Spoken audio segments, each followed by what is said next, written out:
if the universe is conspiring for my highest and greatest good, that must be the result. Are you with me? Yes. All right. And so life changes, doesn't it? Life changes. And I wanted to begin by acknowledging, some of the changes that I've experienced in my life recently. I shared a little bit about that last week. And so some of those changes in my life have been around my mom passing away on December 10th. And then there's like a whole series of things that happens. It's like some kind of recalibration of the universe as we know it within me, right?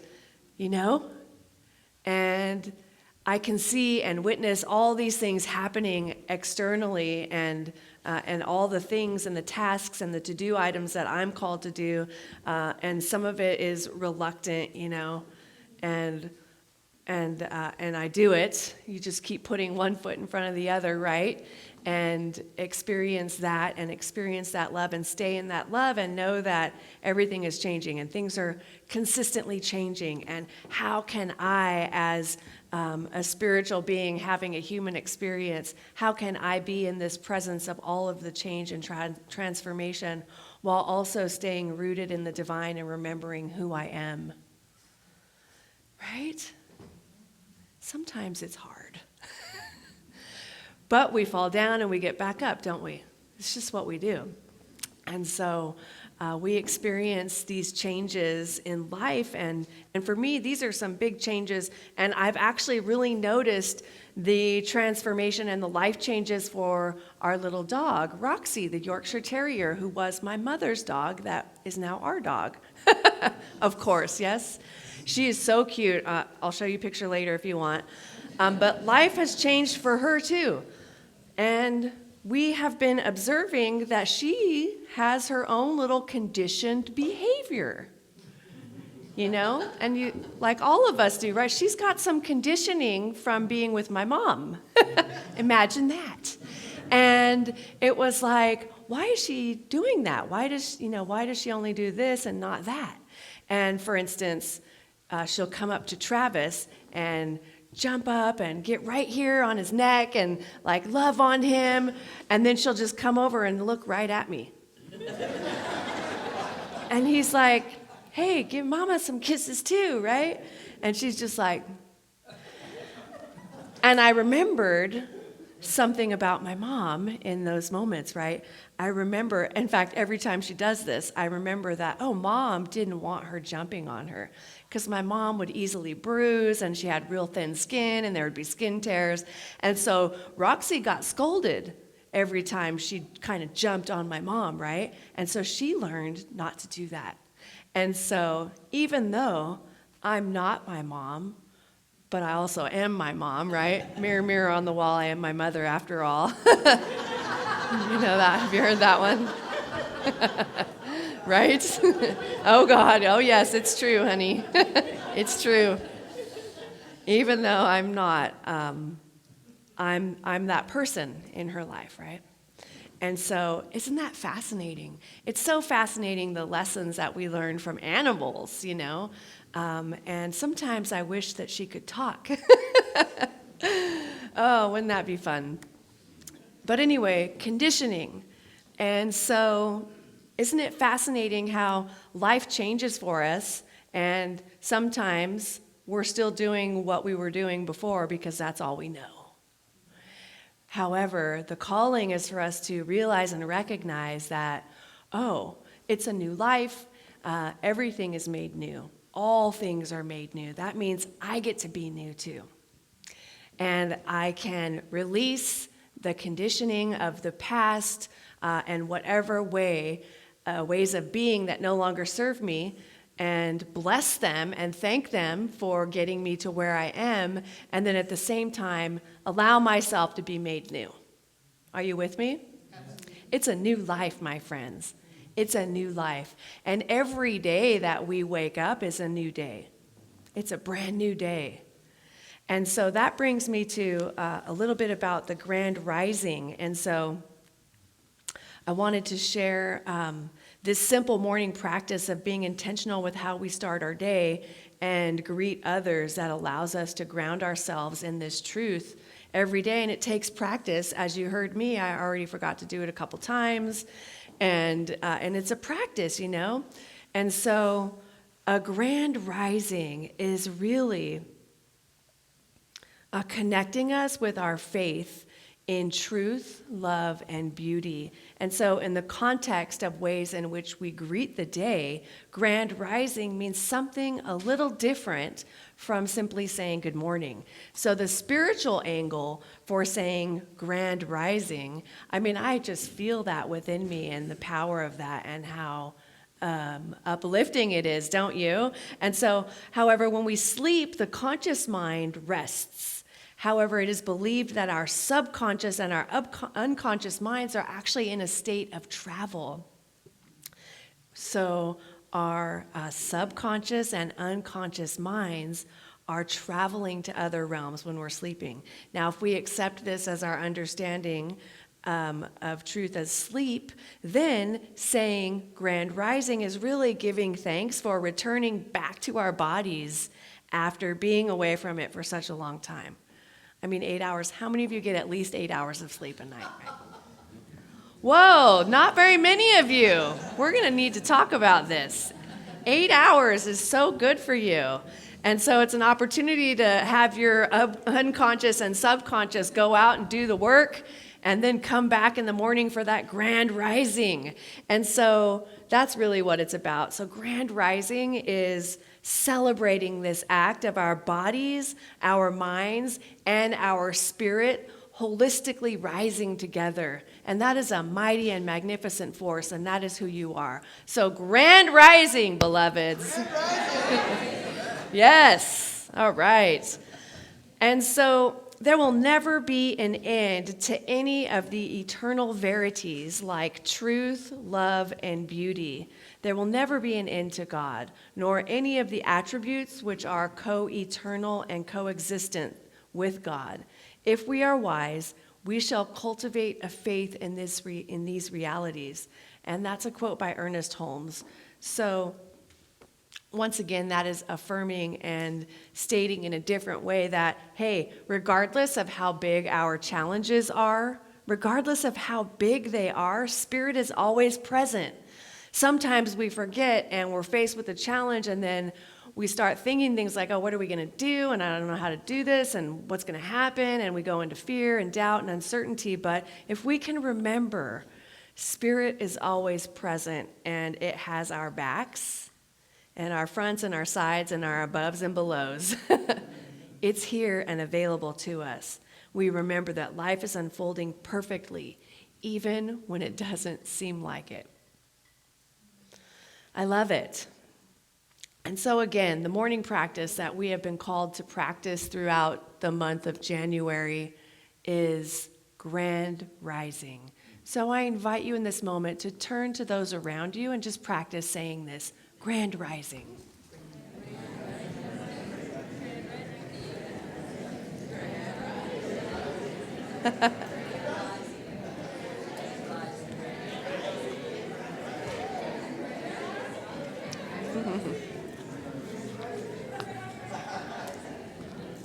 All right. Can you feel the energy in the room that just shifted from that, right? Grand rising. And so I want to talk a little bit about patience. Now, patience is a virtue. Sometimes, have you ever noticed sometimes things don't go as planned? Sometimes. Lots of giggles, it must be true. But that's because there's something better. And if we can also tell ourselves and remember this truth, you know, sometimes we think we really want this particular thing and then it doesn't work out and we're like, how come this isn't happening? I've been planning this for months or whatever. But the calling is for us to become open at the top and recognize that maybe there's something even better. In fact, I teach the practitioners to affirm that, because people will come to them and ask for prayer, and sometimes it's this or something better. Because a lot of times, my friends, the prayers that we think The things that we think we want to experience in our lives, or the things that we think we need, are not really the thing that we're being called to become. Like, sometimes Spirit has a bigger idea, right? Spirit's idea is always bigger than ours, and sometimes we can't even articulate it, but we know within us, we like intuit that something grand is happening, don't we? We know, and we start to get squirrely, and we start to get a little bit of divine discontent because something is happening. And so we're called to really be patient in these moments, because just because things don't appear to be demonstrating doesn't mean that the universe hasn't already started working on our behalf. Like, even though we can't see the evidence of the thing happening in front of us, something is happening on the invisible realm. Are you with me? Something is already happening, right? And we've got to remember this. We've got to remember this. And so when we're clear and we recognize this and we're ready for our transformation,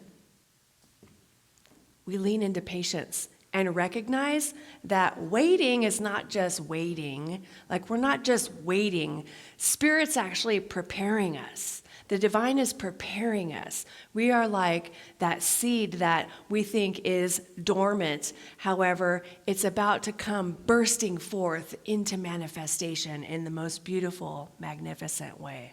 You know? Yeah.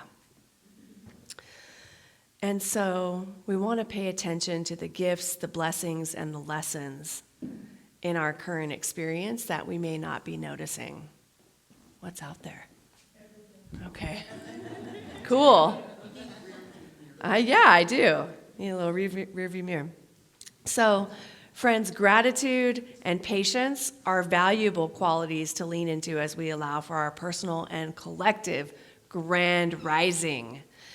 And secondly, we've got to have faith. So the challenges, again, sometimes seem insurmountable, but Spirit is bigger than any obstacle. Now, the story of David and Goliath from the Bible serves as an allegory for the power of Spirit. David is armed with only a slingshot and a whole lot of faith. Can you relate to that? And David was able to beat the giant. An attitude of faith allows us to persevere through any challenge. And Spirit has always known what it's doing. We are not responsible for orbiting the planets, for growing the plants, or even beating our own hearts. Thank God, right? Because that would be like a full-time job, wouldn't it? Nature has always been more powerful than any obstacle put in front of it. Now, have any of you ever seen like a tree coming through the sidewalk? Like it grows through the sidewalk, or a plant that has grown through the little crack in the sidewalk, or somewhere that you can't even imagine? Consider that the tree wins 100% of the time. 100%. The tree wins 100% of the time. It will grow right through the concrete, and so will you. So will you. You will go right through that. So if you ever question, can it be done by me? The answer is yes. Look at the evidence of what's possible in the world around you, in nature. You're going to notice it this week. Everywhere you go, you're going to see the impossible made possible. Beautiful. A grand rising requires that we actually trust this presence of love to guide our every action, to guide our every move.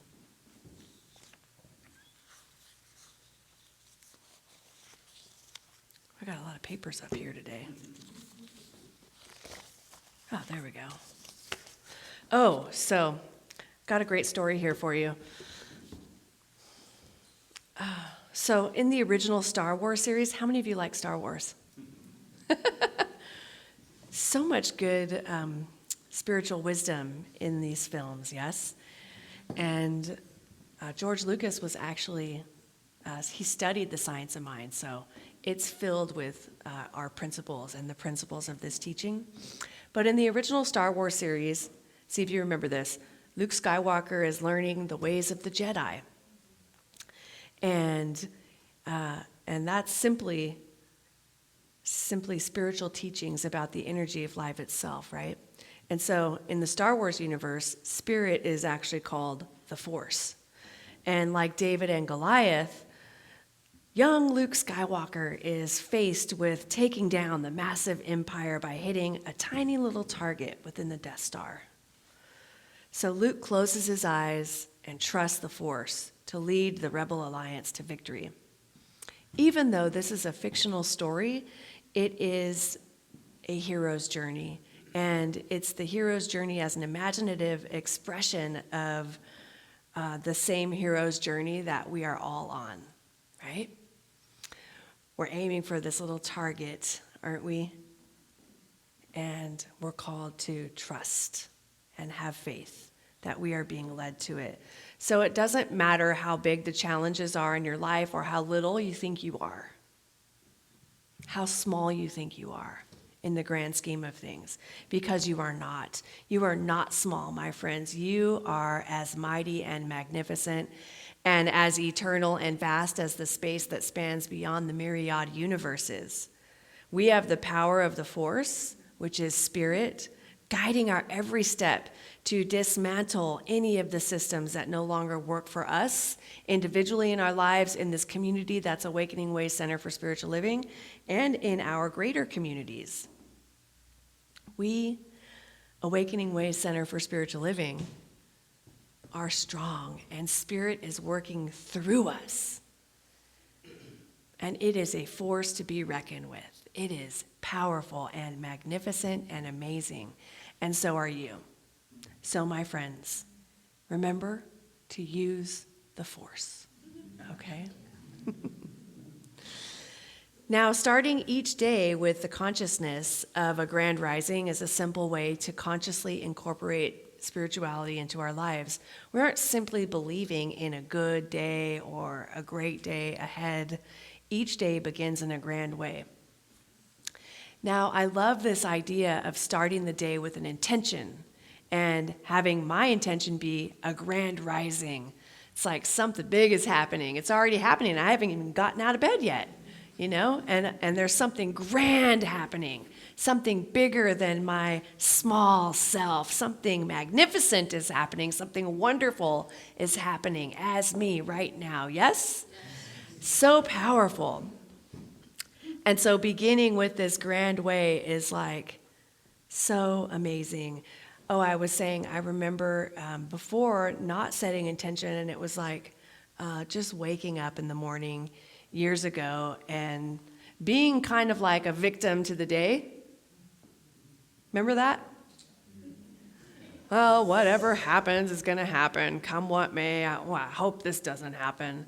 Or I hope that doesn't happen. Like, we have let go of all of that. And if you haven't, you can now. You have my permission.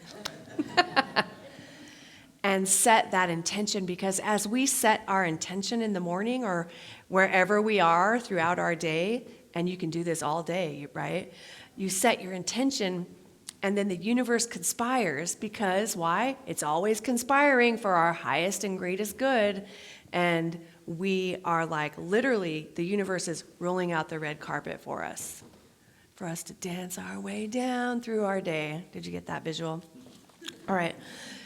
So this awareness allows us to deepen our understanding of spirit and see the wonders of everyday living. Sometimes we can get caught up and think that we need to see something bigger or more, grandiose.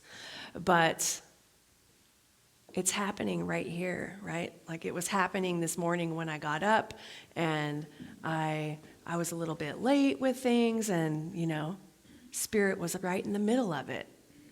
It needed to have my full attention around something that was being shared and something that needed to come out here today for each of you to experience what you came here for.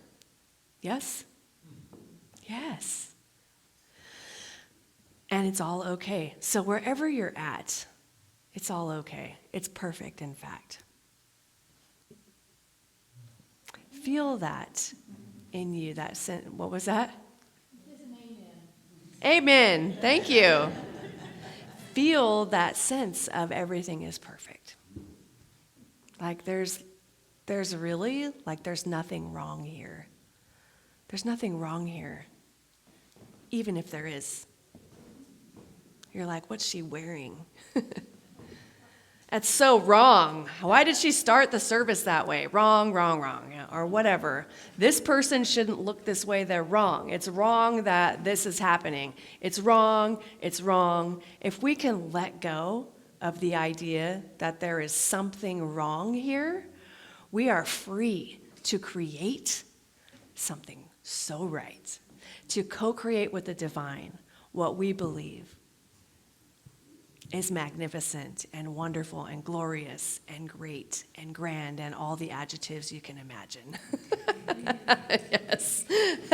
Thank you. All right, friends. I want to talk a little bit briefly about the 4 pivots, which is our book of the month. And yes, it looks like this. And so this is a magnificent book. Now, the 4 pivots quickly are from lens to mirror, from transactional to transformative, from problem to possibility, and from hustle to flow.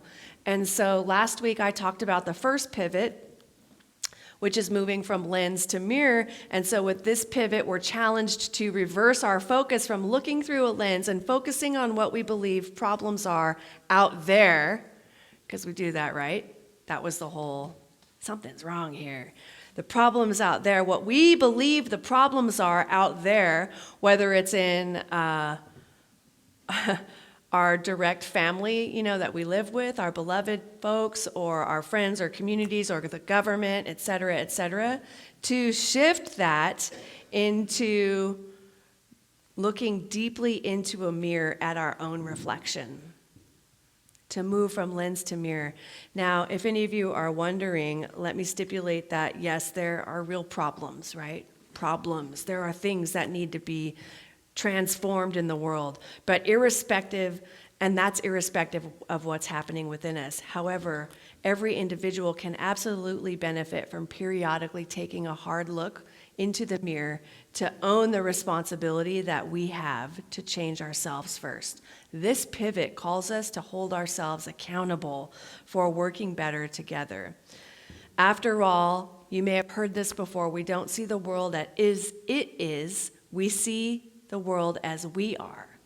We don't see the world as it is, we see the world as we are. That sentence alone changes everything, It changes everything. And so you'll begin to notice that as you have your comments and judgments and whatever commentary that you may have about the world around you, that you're seeing it as you are. Whoa.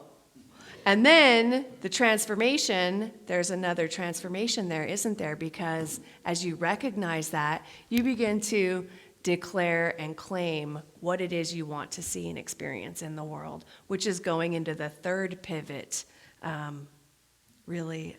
Moving from the problem to possibility, right? So mirrors challenge us to start with ourselves, and on the other side of that personal growth work, we find ourselves showing up in a totally different way. Previously unforeseen possibilities begin to emerge, and have any of you ever heard this from Jon Kabat-Zinn's best-selling book? Wherever you go, there you are. That title is all that's needed, right? I don't need to read the book. Wherever I go, there I am. There's not going to be any geographicals for me, because a geographical is like you move to another town and lo and behold, everything's the same. It just takes a couple weeks to catch up to you, right? Everywhere I go, there I am.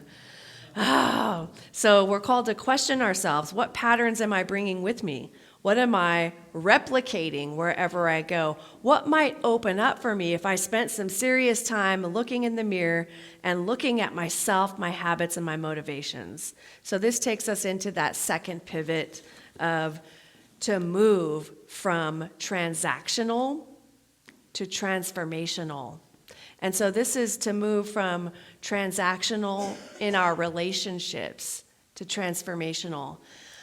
Now, how many of you call up somebody and it's about what needs to be done? I could think of, as I was working on this talk, I could think of at least a few people that were so busy doing, we have forgotten the need to be and our need for being and becoming, yes? And so if I'm only interested in you because of what you can do for me, that's a transactional relationship. It's what lawyers call a quid pro quo, something for something, right? However, it's not, I don't want it to be just about I'll do something for you only if you'll do something for me. So this pivot from transactional to transformational is about being radically different in the world. It's about asking the question, first, what do I need to become? Rather than what do I need to do? Or what do we need to do? Because we're talking about relationship, right? It's not what do we need to do. What do we need to become? Who do we need to become? You know? So it's such a powerful shift from what do I need to do? What do you need to do? What do we need to do? So just like our first pivot, it's not that a lens looking out on the world is never useful or that we never need to take action or change things, right? There are things that we do need to do, don't we? But the author of this book is actually inviting us to consider that when we find ourselves stuck or endlessly repeating the same old ineffectual patterns, that these pivots can help us reimagine ourselves and our ways of being in the world. So this particular pivot echoes a spiritual awakening, doesn't it? A lot of what awakening is about is the realization that we are not and never have been isolated, separate egos. It's not what we think is happening, you know? All of reality, including us, is less about a noun than it is about a verb. So reality is process and relationship all the way down. So let me clarify, however, that this author's primary point of reference is actually not Buddhism, as you would think. Instead, he grounds his worldview in the related African philosophy of Ubuntu. I am because we are. And that's true right here, right now. I am here because you are here. I am because we are. This wouldn't be happening without you. It might be, but it would be real boring. You know? I am because we are. Awakening Way Center for Spiritual Living is because we are. Yes? Can you feel the difference that that particular pivot can make from the two of us as separate egos negotiating with each other in a transactional way to a sense that whatever happens, we are actually interdependent.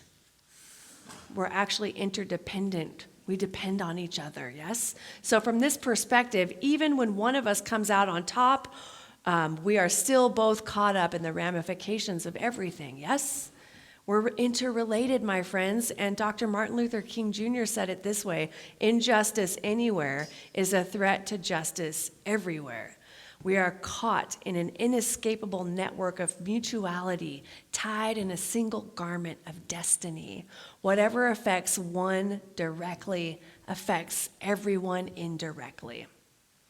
So here's an even sharper way of making this point from an indigenous perspective. If you have come here to help me, you are wasting your time.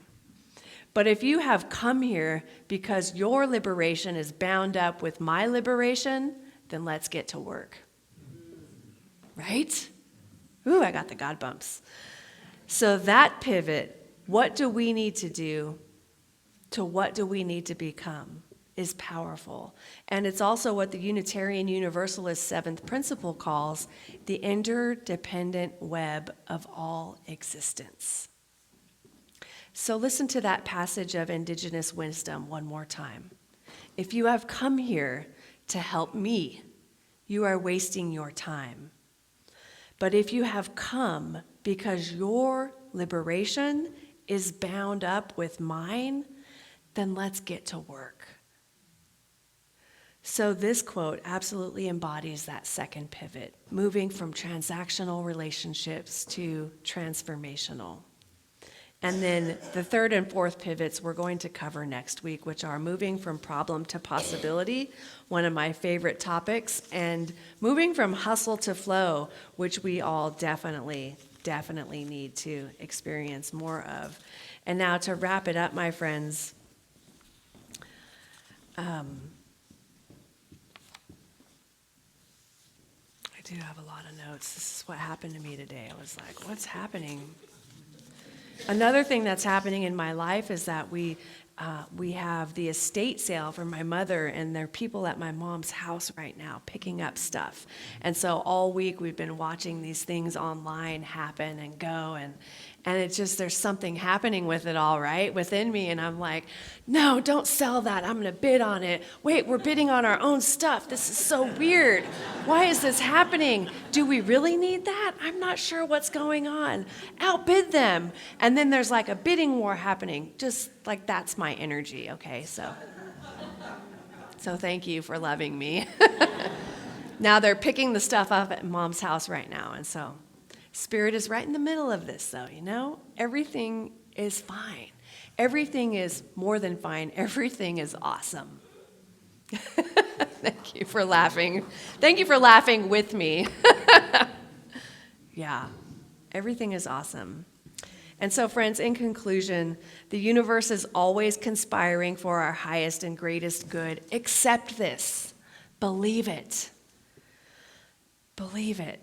And the call to action for us this week is to practice pivoting from transactional relationships to transformational relationships this week by asking the question, what do we need to become instead of what do we need to do?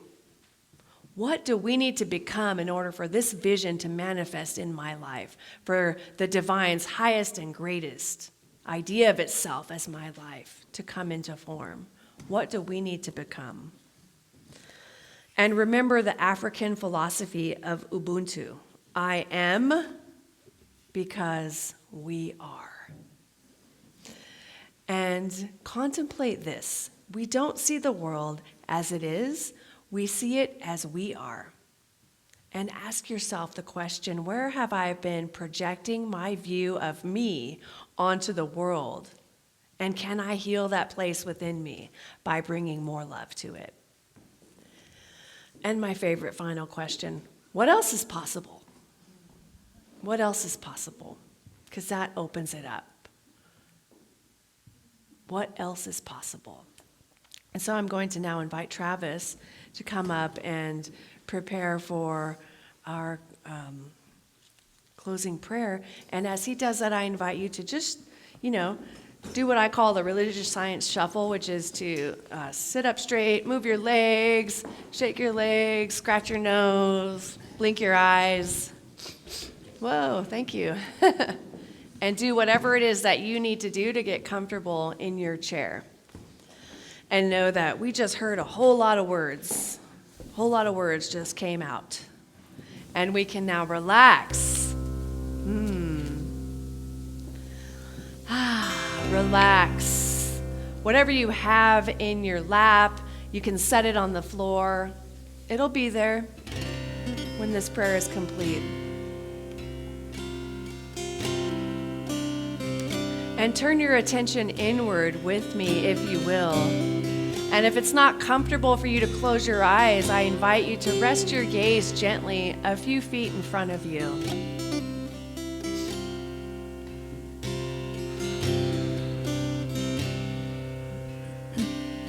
And as we return to that beautiful, expansive space within, it is this space that Rumi calls the field. And it is the field that is beyond right doing and wrong doing, where only truth resides. It is that field that is within us, within me, within each individual, and within all of us. It's the same field. We're in the same field right now. All of us are expressions of the divine. We have been made in the image and likeness of the divine. It's the same divine that is breathing each one of us into existence. We're made of the same stuff. We're not different. We're made of the same stuff. Wow. What a beautiful thing it is to remember this, because as I remember this truth, I know that whatever is breathing me into existence is breathing each individual into existence here. And so now I can remember that while there are people seated next to me and I have this perception that they are other people, we are one. And the person seated next to me is me, the great I am. Not me, Reverend Elizabeth. The great I am, the divine. It is here right now and is expressing itself powerfully, magnificently. And I accept it. And I remember as I go forward from here into my week that the universe is always conspiring for my highest and greatest good. And even if I think I want this thing and I got to outbid everybody until I get it, this or something better. This or something better. I trust the divine. I have faith in the divine. I trust this invisible presence that I speak about. The invisible guest that is everywhere that I am. The one that walks beside me in everything. And therefore, I shall never experience doubt or fear again, because I know and I know that I know. This is a new life.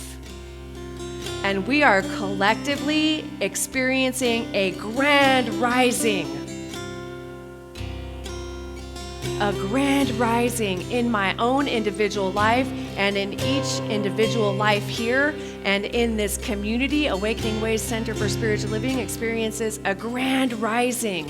And you, by the very nature of who you are, because you are here today, all of the communities that you find yourself in experience a grand rising because you have remembered who you are. You know who you are. You are brilliant. You are healthy. You are whole. You are complete. You are perfect exactly as you are. God wouldn't change one thing about you.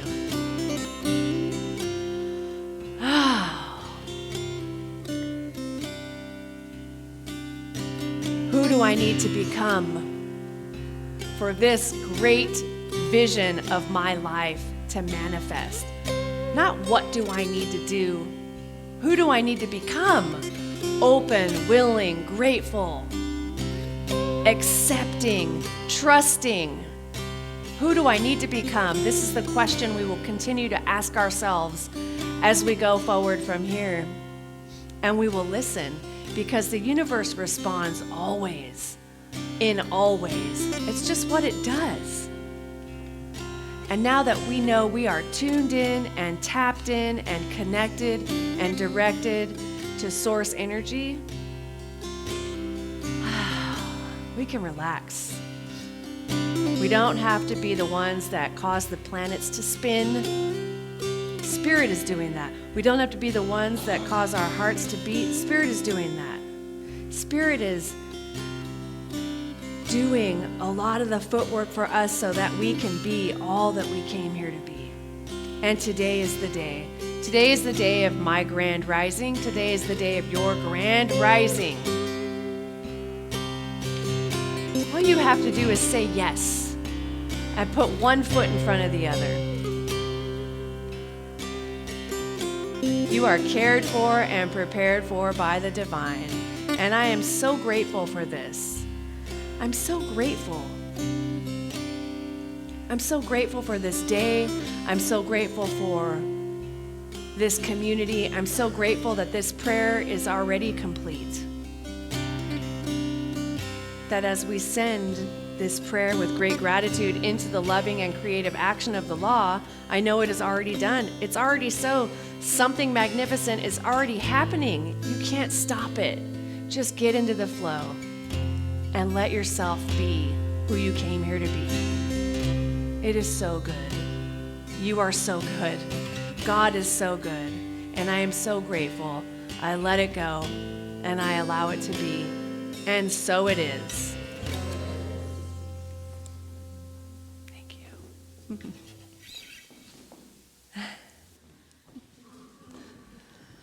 All right, beloveds. Woohoo.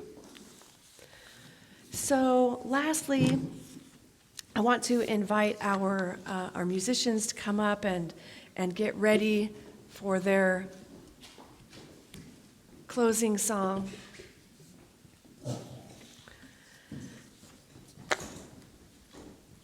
And I'll say to you before they begin, thank you for tuning in to KGOD. All spirit, all the time, commercial free. Keep tuning into KGOD and you will learn to accentuate the positive and let go of the negative, which leads to a successful, optimistic, happy, and fulfilled life. Today's broadcast was brought to you by the angels and the cosmic Mary Maids of the universe. We hope you enjoyed hearing your celestial song of love, peace, joy, harmony, abundance, wisdom, compassion, and bliss. Thank you. Ha ha ha.